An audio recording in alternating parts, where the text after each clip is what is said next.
Hello everyone and welcome back to my Bold and Beautiful 29 YouTube channel. I hope you guys are having a wonderful day. Before we start, please hit the subscribe button and give this video a thumbs up.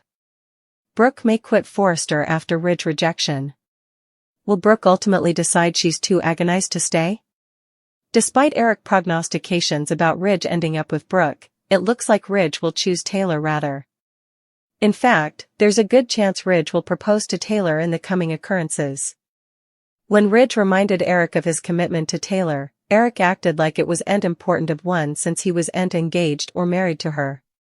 The jotting's on the wall for Ridge to pop the question to Taylor and devastate Brook in the process. Ridge seems poised to turn down a Brook reunion and make it clear to her that Taylor is the one he wants now. Brook may find herself feeling persecuted and embarrassed in the fate, so what does this mean for her future at Forrester Creations? Of course, Brook has made a commitment of her own to Brook's bedroom and all her other liabilities at the company. Still, there may come a point when Brook fulfills her scores and eventually decides to remove herself from a painful terrain. Working around Ridge day after day could come too important for Brook to bear. Brook's patient feud with Steffi presumably wouldn't make effects any easier, so there could be good reasons for Brook to abdicate from Forrester Creations.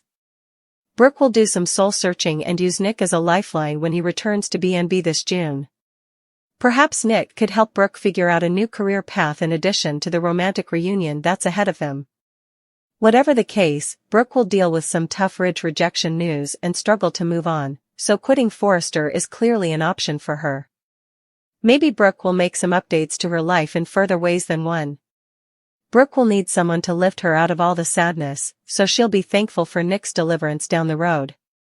Ridge might consider marrying Taylor again. He may find out it's the only way to put an end to Brook hindrance. Although it's apparent that Ridge still has passions for Brook, he remains loyal in his fidelity to Taylor. As Brook dazed everyone with her indelible performance, Taylor's precariousness began to surface. Ridge tried to assure Taylor by playing down the significance of the dress, yet he couldn't fully ignore the enchantment that Brook had described. This doesn't indicate that Ridge is prepared to leave Taylor before and revitalize his love with Brook. As the plot unfolds, Ridge will find himself torn, but the direction of the story is clear. Brook will need to reassess her future and seek solace from Nick when he makes his return. It appears that Ridge is determined to stay married to Taylor, but the question remains, how will he convert Brook to step away? Ridge must find a way to gain the support of Taylor, Brook, Eric and everyone differently regarding his choice of mate. He may indeed have to move himself that he can authentically move on from Brook. Considering all of this, it's likely that Ridge may propose to Taylor with an engagement ring. In their livestream interview on April 28, there were subtle hints about an implicit marriage between Ridge and Taylor. Brook sounded to entertain the idea of new marriage prospects, replying to rumors about a significant forthcoming event. Unfortunately for her, it may not be what she thinks. While she's thrilled at the study of a new morning with Ridge, her auspicious outlook may lead to disappointment, at least until Nick returns to offer her support. Rather than rejuvenating his relationship with Brook, Ridge might choose to propose to Taylor and consider divorcing her in the near future. Will this be enough to demonstrate Ridge's fidelity and encourage Brook to move forward with her life? Ridge may soon revise his romantic intentions, so stay tuned for any news regarding an implicit engagement to Taylor. Steffi tells Liam the verity about his prognostic, and his response is heartbreaking.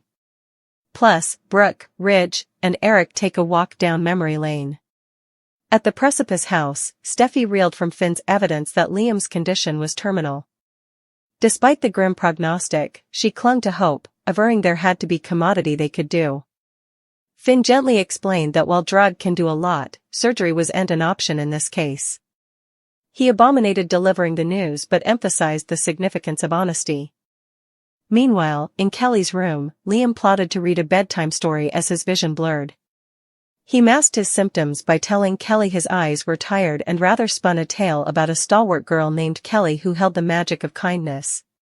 The moment was tender, with Liam assuring his son that his love would always be with her. After put away Kelly in, Liam returned to the living room, where Steffi praised him for making their son feel like a queen. Still, she sounded concerned as she broached the content of his health. Liam asked what was wrong. Steffi, fighting back gashes, revealed the ruinous Verity croakers had set up excrescence in his brain, and it was inoperable. She told him he was dying. Liam was stupefied and plotted to reuse the information. He questioned the opinion.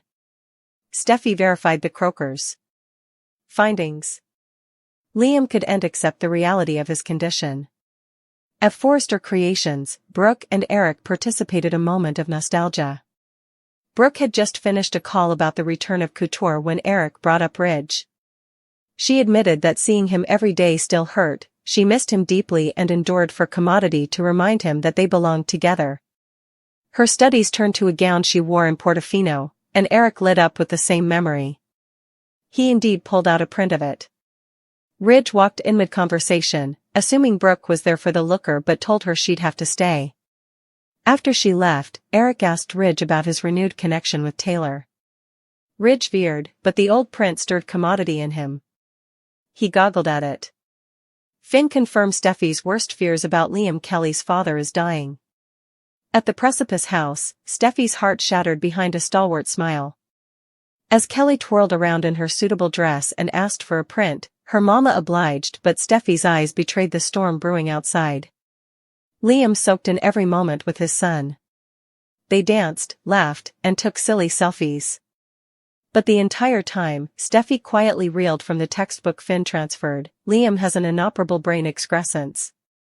When Liam got dizzy, Steffi kept up appearances, but her gashes fell as Kelly asked why she was crying. Just watching you and your daddy, she rumored. Liam, ever the optimist, told his son there was nothing to worry about and assured her he no way wanted to let her go. Steffi still texted Finn to come home. At the sanitarium, Finn pressed Bridget and Grace for answers. The opinion was ruinous, an inoperable mass they missed while treating Liam's brain bleed. Though he sounded stable, Liam's time was limited. Bridget and Grace agreed it wasn't fair. It was especially hard to see Commodity like this in someone so youthful, with children like Liam's, who would now lose their father. Back at the Forrester manse, Taylor and Ridge talked after he got off the phone about the fashion show.